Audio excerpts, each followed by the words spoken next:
कि बिहार के विकास की यात्रा को अगर आप देखेंगे और इसको समझना चाहते हैं, आपको बिहार के विकास के आंकड़ों को थोड़ा पीछे से देखना पड़ेगा।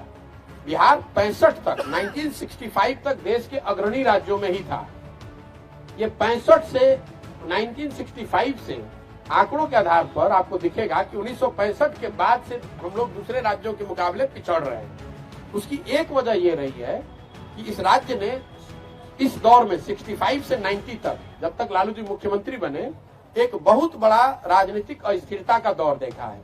67 से 90 के बीच 23 साल में बिहार में 25 अलग अलग सरकारें बनी, 5 बार गवर्नर रूल और अलग अलग 20 मुख्यमंत्री। उस राजनीतिक अस्थिरता के दौर में जहां पर कोई 6 दिन के लिए मुख्यमंत्री था, कोई 6 महीने के लिए मुख्यमंत्री था, हम विकास को बैकफुट पे डाला, विकास को हाशिए पर डाल दिया, जिससे धीरे धीरे दूसरे राज्य आगे बढ़ते गए, हम लोग पीछे छूटते गए। 90 में राजनीतिक स्थिरता लौटी, लेकिन वो लौटी लालू जी के फॉर्म में। उन्होंने कहा कि भाई आर्थिक विकास की जरूरत नहीं है, हम सामाजिक न्याय करेंगे। सामाजिक न्याय में उन्होंने लोगों को आवाज दी, और जो बिहार के जमीनी हकीकत से वाकिफ लोग हैं उनको ये मानने में दिक्कत नहीं होनी चाहिए कि समाज के कुछ वर्गों को जरूर आवाज मिली, लेकिन सामाजिक न्याय सिर्फ आवाज नहीं है।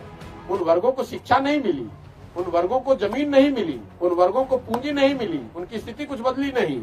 लालू जी ने सामाजिक न्याय के माध्यम से उनको आवाज दी और उस आवाज से अपनी राजनीतिक करियर को आगे बढ़ाया। 2005 से नीतीश कुमार जी वापस आए हैं।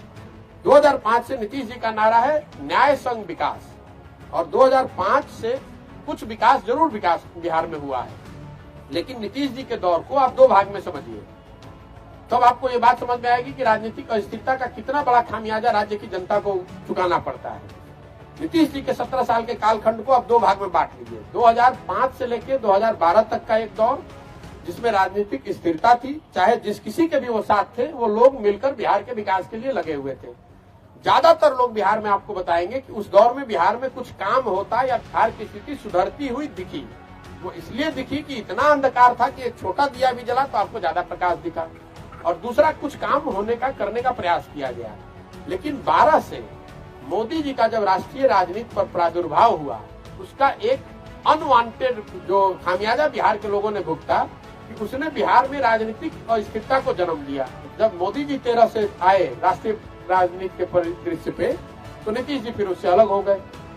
तो आप देखिए, ये 12 से 22 के बीच में नीतीश कुमार जी का ये 6वां सरकार का प्रयोग है, जिस